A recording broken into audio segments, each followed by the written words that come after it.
Luffy just unleashed a brand new Gear 5 form, only to get absolutely one-shotted by Imu in a single devastating strike. The power gap is totally insane, and One Piece Chapter 1188 spoilers are breaking the internet. Let's dive straight into it. One Piece Chapter 1188 gets the title Void. This time around, One Piece gets a sick full color spread, where Oda draws the entire Straw Hat crew just hanging out underwater. Chapter 1188 picks up exactly where the last chapter left off. The highly anticipated one-on-one battle between Monkey D. Luffy and Saint Nerona Imu has officially begun. In this fight, Luffy actually transforms into a genie figure using Gear 5 to clash against Imu. Finally, Luffy is starting to tap into the absolute strongest abilities that Gear 5 has to offer. Whether he's doing it consciously or not, his ability to transform into a genie form is one of the boundless, limitless imagination powers of Nika.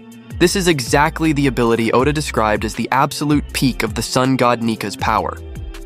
Then, during their intense battle against Luffy, Imu suddenly flashes back to the events from 800 years ago. We actually get to see Joyboy in one of Imu's memories, and Joyboy's smile looks insanely similar to Luffy's smile. In this flashback scene, only the bottom half of Joyboy's face is shown while he's smiling. But that smile alone is a dead ringer for Monkey D. Luffy's. According to the leaker, this detail is super interesting, and will likely make a lot more sense once additional spoilers or the full chapter summary drops, or when the official pages finally come out. At the very end of the chapter, things take a brutal turn. Imu literally stabs Luffy after transforming the spear they were holding into a sword called Void.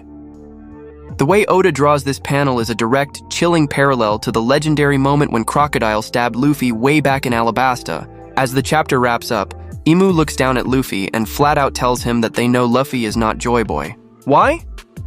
Because according to Imu, Joyboy would never be this weak. Yep, the power difference between Luffy and Imu right now is just on a completely different level. Imu's appearance in Elbaf right now is purely to give Luffy a harsh reality check. There is still an entity out there that is leaps and bounds stronger than the Yonko. On top of that, Imu is basically forcing Luffy to push past the current limits of his Gear 5 abilities.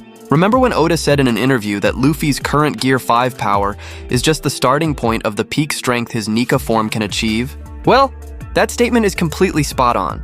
Because if we look closely at Imu's demonic form, as well as Killingham's MMA Zaza, the rain god dream monster, neither of them has the Hagoromo, the cloud scarf around the neck that awakened Zoan users usually have. Instead, their Hagoromo has transformed into a perfect circle floating right behind their backs. Yep, Luffy absolutely has to reach that next level to unlock the maximum potential of the Nika Devil Fruit and finally stand on equal footing with the original Joyboy.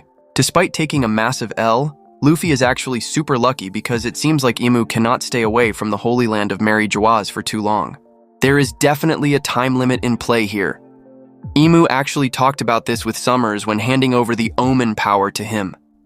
Summers even forced Killingham to hurry up and get those giant kids onto the ship within the next 10 minutes. Yep, Imu is going to be forced to retreat to Mary Joaz, leaving Summers and Killingham behind to get absolutely clapped by Zoro and Sanji. Plus, Gunko is finally going to fully recover all her memories about her past life in the Asperia Kingdom as Princess Shuri. Now let's talk about a super juicy detail revealed by leaker Reedon regarding the title Oda chose for Chapter 1188. Oda actually used the title Void before, back in Chapter 925.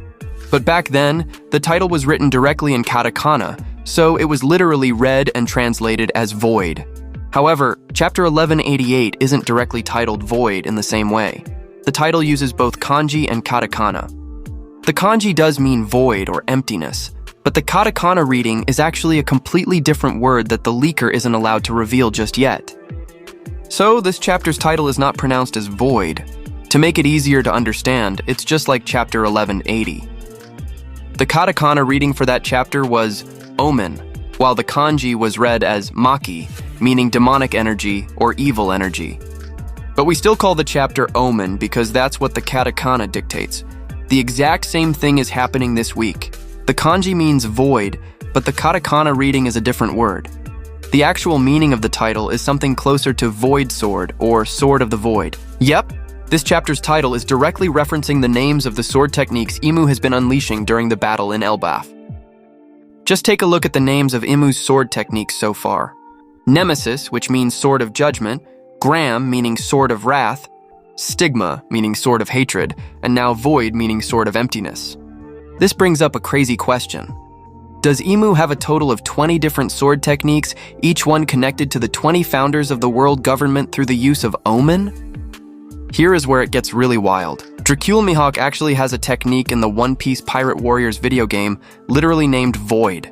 What if Mihawk truly does have a deep connection with Imu? It is totally possible that Mihawk has learned the 20 sword techniques belonging to the 20 founders of the world government.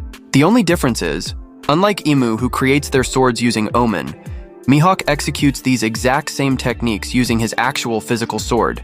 Unfortunately, guys, One Piece is on break next week. What an absolutely insane chapter. Do you guys think Luffy is going to unlock that perfect circle awakening soon? And what is the real connection between Mihawk and Imu's sword techniques? Drop your craziest theories in the comments down below. If you enjoyed this breakdown, make sure to smash that like button, subscribe to the channel, and hit the notification bell so you never miss a One Piece update. See you in the next video!